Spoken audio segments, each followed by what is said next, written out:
প্রচণ্ড ব্যথা হবে। এত ব্যথা হবে আপনি কাটা ছাগলের মতো ছটফট, ছটফট, ছটফট, ছটফট করবেন। এতটাই ব্যথা, আপনি বসতে পারবেন না, দাঁড়াতে পারবেন না, চলতে পারবেন না। যাই করতে যাবেন ব্যথা হবে। প্রচণ্ড ব্যথা হয় ফিশারে।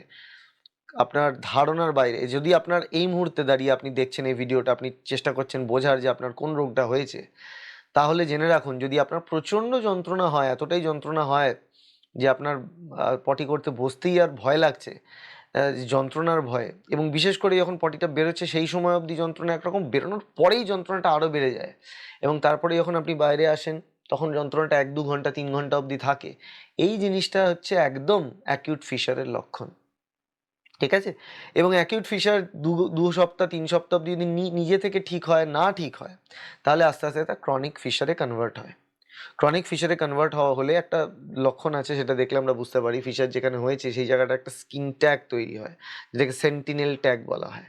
তো সেন্টিনেল ট্যাগ যদি থাকে, আমরা যখন চেক করি, ফিজিক্যালি এক্সামিন করি পেশেন্টকে, সেন্টিনেল ট্যাগ থাকা মানে হচ্ছে এই ফিশার কিন্তু পুরনো ফিশার, যেটাকে আমরা ক্রনিক ফিশার বলি। ক্রনিক ফিশার মানে যখন ফিশার আপনার 6 সপ্তাহর বেশি হয়ে গেছে, সেটা ক্রনিক ফিশার।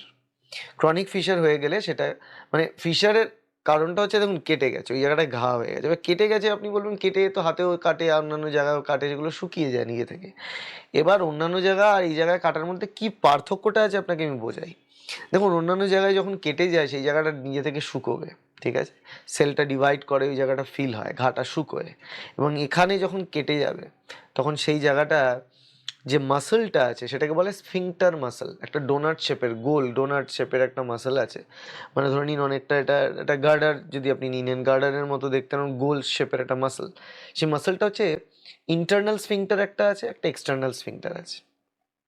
এখানে ইন্টারনাল স্ফিংটার যে মাসলটা আছে, গোল ডোনাট শেপের মাসল, সেই মাসলটা কি হয়, যেই কেটে যায় ওই মাসলটা স্টিফ হয়ে যায়, শক্ত হয়ে যায়। তার ফলে যতটা এরিয়া থাকার কথা মলদ্বারে তার থেকে কমে যায়। এবার কি হয়ে যাবে, যেই কমে যায় এই জায়গাটা টাইট হয়ে থাকে, যন্ত্রণাটা বাড়তে থাকে। যন্ত্রণার কারণই হচ্ছে ওই ইন্টারনাল অ্যানাল স্ফিংটারটা টাইট হয়ে থাকা। ওটা টাইট হয়ে থাকলে আপনার যন্ত্রণাটা বেশি হবে। এবং যে টাইট হয়ে আছে এই জায়গাটা, দেখুন ডায়ামিটারটাও কমে আছে, এই ডায়ামিটারটা যখন কমে আছে তখন আপনি যখন স্টুল পাস করতে যাবেন তখন ওই জায়গাটা বারবার চাপটা বেশি পড়বে এবং আবার লাগবে, বেশি বার লাগবে, বারবার আপনার পেন হবে। এই সমস্যাটা হয়। ঠিক আছে?